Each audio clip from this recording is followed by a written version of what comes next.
Today we're going to recreate the traditional Italian Christmas Eve fish feast. The Feast of the Seven Fish, also known as the Vigil, is believed to have originated in southern Italy. Joining me now from Cafe Allegra and Woodwinds is executive chef and owner Silvio and local historian Anthony Riccio. Welcome back to Connecticut Styles. Nice to have you here. Nice to be here. So we were talking about Christmas Eve in Italian households. Sometimes it's even bigger food-wise than Christmas Day. Right. And there's always fish involved. Yes. How did this all come about? Well, most is all fish. They usually say like 5 fish or the 7 fish anyway, the feast. But the most popular one is the most ever like is the eels. Do you like those? Do you eat those? Yeah, those are disgusting delicious. Okay. That's what I call them.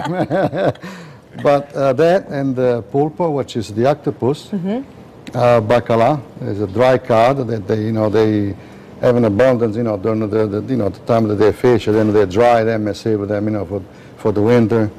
Baccala, the sardines, the fresh anchovies. A bunch of clams, usually calamari, some there too, right in there. Usually, like if you want to have like a nice pasta dish, they make the spaghetti with the vongole, which is a spaghetti with the little Italian clams. So all these fish is all from the Mediterranean actually.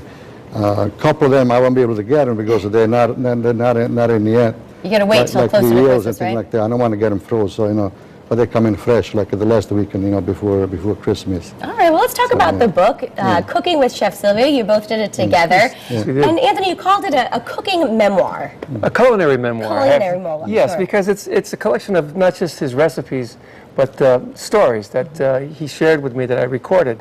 And the story really behind the book is that he really learned from a great tradition from his grandmother, who had learned from her mother. And his Campanian cuisine that he brought to America spans back hundreds and hundreds of years. It's a fascinating story. Now, what part of Italy did you tour? Well, we were in the Campania, which is right, Naples and Benevento and Caserta.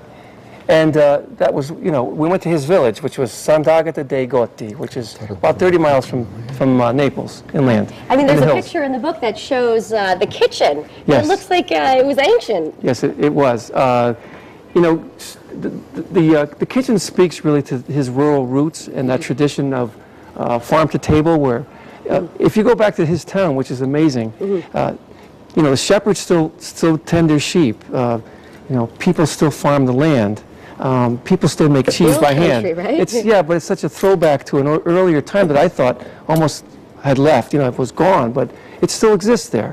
And that's the tradition he brought here. That's how I got involved with the book with him.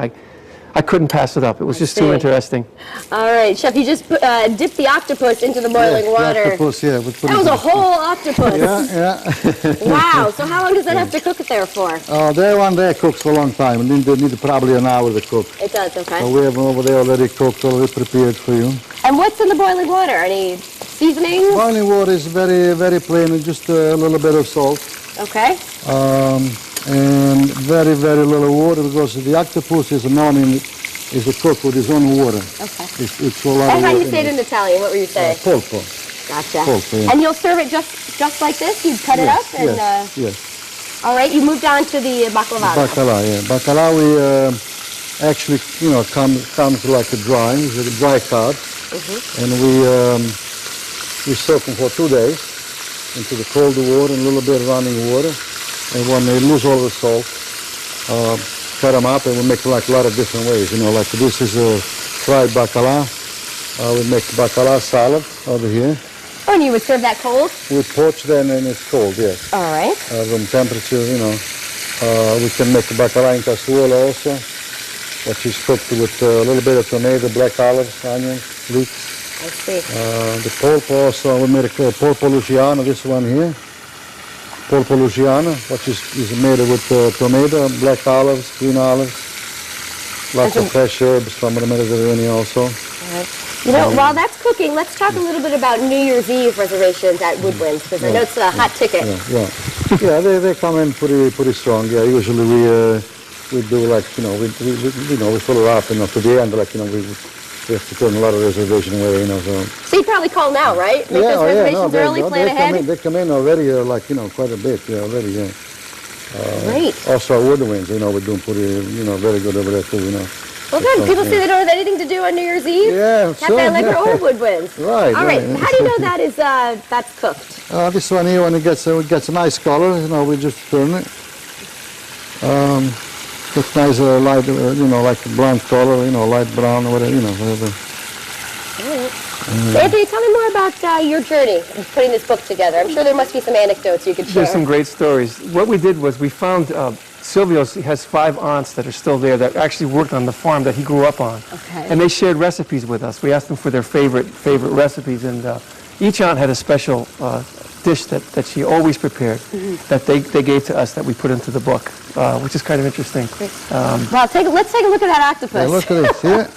You can definitely see all the Look, tentacles. he got all the curly, look. See? Before it was straight, nice, all the curly. Wow. Yeah, yeah. Looking good. And we were also talking about some of the desserts we serve on Christmas Eve. What was Christmas Eve we serve us truthfully. I know, for people that don't know, it's those little... It's a little honey balls, little honey balls. fried with the fry them cherries and in put it. a lot of honey, roll it into honey, and put some dry fruit or anything like that. They're delicious, they're very traditional. A lot of eating with every holiday, right? Yeah, also the other one is for the holidays, the artichokes, that Oh, yes. is very good. That's for a the tradition holidays too, also. right? Oh, yes.